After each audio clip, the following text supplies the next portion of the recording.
Yo, c'est Romain, j'espère que vous allez tous très bien. Alors aujourd'hui dans cette nouvelle vidéo un peu spéciale, on va voir comment on perd du poids ou quoi manger quand on veut perdre du poids ou sécher. Alors là on va plus parler de la sèche en musculation, sur comment optimiser ses repas. Donc surtout restez bien jusqu'à la fin de la vidéo parce que vous allez avoir des petits tips, des petites astuces à mettre en place pour que vous aussi à votre tour vous puissiez réussir votre perte de poids et sécher convenablement. Donc déjà, en termes de protéines, qu'est-ce qu'il faut privilégier? Déjà, en termes de protéines, on a du blanc de poulet. Donc ici, c'est une carcasse de poulet, très simple. On a des macros, donc des sardines, qui c'est vraiment intéressant et c'est la base pour avoir le moins de métaux lourds possible.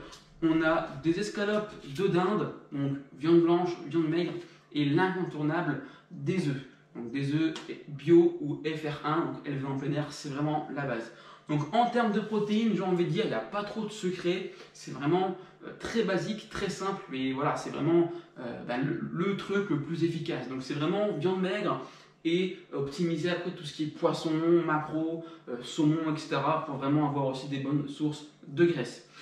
En ce qui concerne les glucides, donc les glucides, on a vraiment une variété. Alors en début de sèche et en début de préparation ou en début de perte de poids par exemple, eh bien, vous pouvez partir sur du riz par exemple, vous pouvez partir sur des pâtes, des pommes de terre, enfin vraiment tout ce qui est en termes de glucides, c'est vraiment intéressant. Ici on a des légumineuses, on a de la patate douce, on a bien évidemment des fruits pour leur richesse en micronutriments, donc des pommes, une orange, pamplemousse par exemple.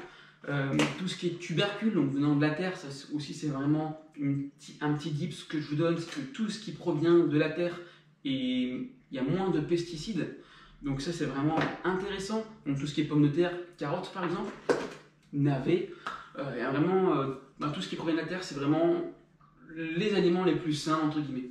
Ensuite vous avez pour les lipides. Alors moi ce que je consomme en termes de lipides, ça va dépendre vraiment de chacun, mais grosso modo ça sera de l'huile d'olive à la cuisson ou au-dessus de mes pâtes par exemple, ou vraiment voilà, une bonne source de lipides sans trop en abuser évidemment. Et quand je me fais plaisir, je mets du fromage, donc de la cancoyote. Donc encore une fois, petit dips et petite astuce pour vous. La cancoyote, c'est le fromage par excellence qui contient le moins de calories. Donc on a 8 grammes de graisse au 100 grammes. Grosso modo, c'est rien du tout comparé à du fromage frais. Donc par exemple une bûche de chèvre par exemple.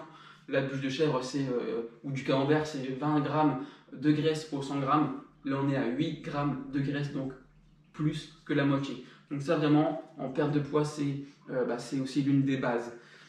Ensuite, en termes de légumes, parce que forcément, en termes d'alimentation, on ne se contente pas que de glucides, de protéines et de lipides, on se contente aussi d'avoir des bonnes sources de légumes. Donc les légumes, on a des asperges, des poivrons, ça c'est la grosse base des bases. Les poivrons, c'est super riche en vitamines et minéraux. Ça vraiment, je vous le recommande. Voilà, le jaune, le vert, le rouge, le noir, le noir, l'espoir, tout est bon dans le poivron. Ensuite, forcément des endives pour l'aspect volumineux, tout ce qui est endives, concombre, vraiment c'est l'une des grosses bases. Et bien évidemment des champignons, ça aussi, en termes d'apport en vitamines, leur richesse que contient les champignons, ça fait partie de l'un des légumes les plus favoris. Après il y a aussi des brocolis qui sont aussi très intéressants, mais globalement, champignons ça passe bien et ça passe même bien mieux que les brocolis. Donc maintenant, comment on fait quand on est en perte de poids ou qu'on veut sécher? Quand on est en perte de poids, vous l'avez compris, c'est de créer un déficit calorique.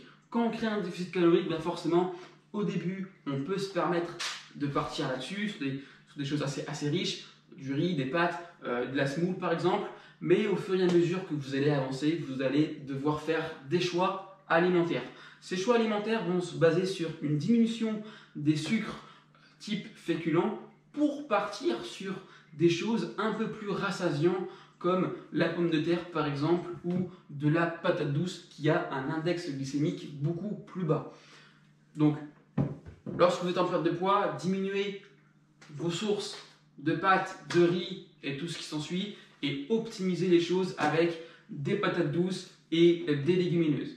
Une fois que la sèche va avancer, encore une fois, diminuez complètement les sources ici qui sont super riches, donc les pâtes, le riz, la semoule, ça on diminue. Et on incorpore vraiment de la pomme de terre, des patates douces dans notre alimentation avec tout ce qui est légumineuse, donc lentilles, haricots blancs, haricots rouges, avec bien évidemment des sources de légumes, les carottes aussi.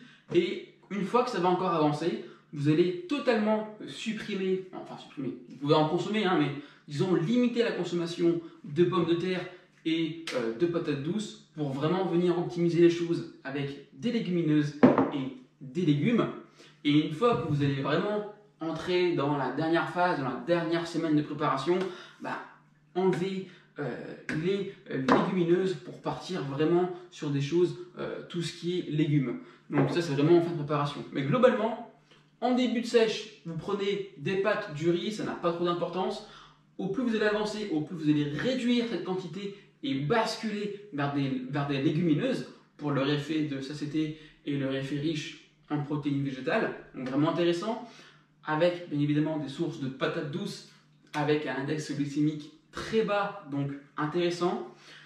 Et au plus vous allez encore avancer dans votre sèche et au plus vous allez diminuer vos sources de légumineuses pour partir sur des choses beaucoup plus saines avec des légumes. Bien évidemment, quand on est même en fin de sèche, on reste toujours basique avec les bons lipides et les bonnes sources de graisse. Ça ne change pas. Ça va changer un petit peu sur vos macronutriments, mais typiquement, ça ne change pas. Le gros changement qui va vraiment opérer, ça sera sur vos sources de glucides. Donc vraiment, optimiser les choses sur vos sources de glucides avec bien évidemment toujours des vitamines, des minéraux, c'est la base et c'est l'essence même d'une bonne sèche. Donc vraiment, allez-y sur ça, sur les pâtes, pommes de terre. Une fois que c'est fait, bim, on bascule sur les légumineuses, haricots rouges, haricots blancs, haricots verts, tout ce qui est légumes.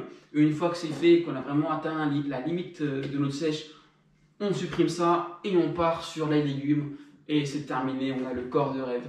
Donc typiquement, c'est vraiment comme ça qu'on procède pour perdre du poids et avoir un taux de masse grasse inférieur à 9-8% par exemple. Bien évidemment, ça va être dur, c'est compliqué mentalement, il n'y a pas que le facteur au niveau des aliments, mais globalement, c'est ça pour avoir des bons apports au quotidien. Donc en tout cas sur ce, si cette vidéo vous a plu, n'hésitez pas à mettre un petit like ou un petit commentaire si vous avez des questions. Si vous voulez perdre une cellule graisseuse, n'hésitez pas à cliquer juste en dessous pour vous abonner, ça fait super plaisir. Et puis voilà, moi je vous retrouve dans une prochaine vidéo avec grand plaisir et grand cœur pour vous retrouver. En tout cas, je vous dis à très vite, à très bientôt dans une prochaine vidéo. Et n'oubliez pas que l'acteur de votre santé, c'est vous. Ciao, ciao.